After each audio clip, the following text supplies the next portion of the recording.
This video is sponsored by Array. Hey everyone, techsteve here, and today I'm going to help you guys out. So in some cases, some people have a computer, they have an Xbox Series X, they have a PS5, and then they went out and bought a new 120 Hz television that has two HDMI 2.1 inputs.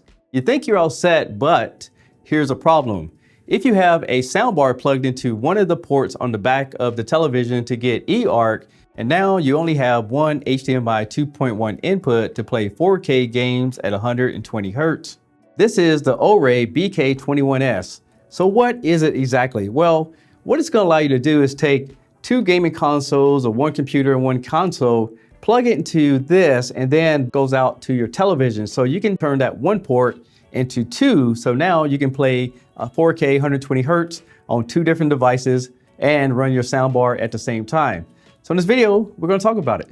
It comes with an instruction manual and it comes with a USB cable. And this USB cable is about 1.5 feet, and you can power it up by plugging into the back of your television into one of the USB ports. Now I've tested a few of these out, but one thing I like about this one is that it has an auto mode. And this is going to switch your TV to the right input whenever you turn one of your consoles on.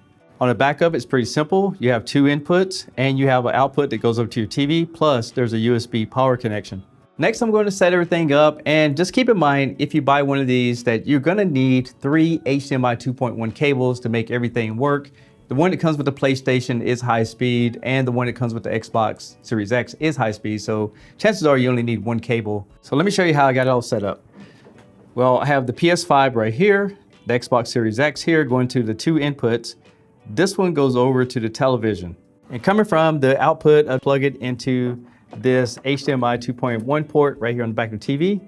And then we have eARC, and we're gonna run that to the soundbar by plugging this in like that. And depending on your soundbar, right here is labeled HDMI eARC. We're just gonna plug the cable right there.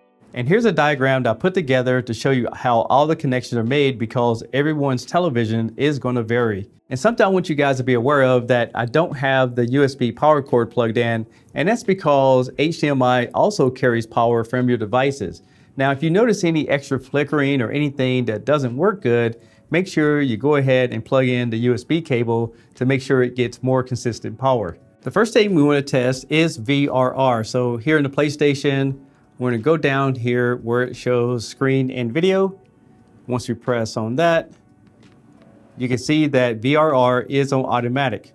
Now, if your TV doesn't support it going through the cable, it'll say off. And you can see I was able to check it off.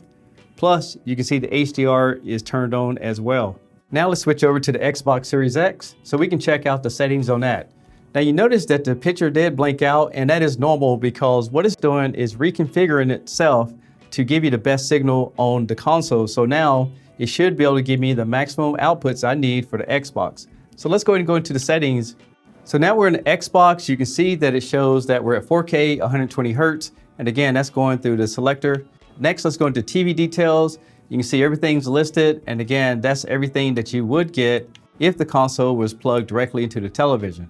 Now, if we go over to video modes, you can see everything's checked off. It also supports ALLM, VRR, and HDR. But since the TV is not in Dolby Vision mode, we cannot select that, but I will tell you that it does support pass-through for Dolby Vision as well. After doing some gaming, I couldn't personally tell a difference between connected directly to the television or running it through the Array BK21S. And I also want to show you guys the specs. So you can do 8K up to 60 frames per second, 4K at 120 Hz, or even 1080p all the way up to 240 Hz. And it supports Dolby Atmos pass-through, DTS, and everything that you need to get 7.1, but I will tell you, it does not support eARC. If this is something that will work in your particular situation, they retail for around $40, and I'll leave all those links in the description below. Thanks a lot for watching. Thank you, Array, for sponsoring this video, and I'll see you guys on the next one. Peace!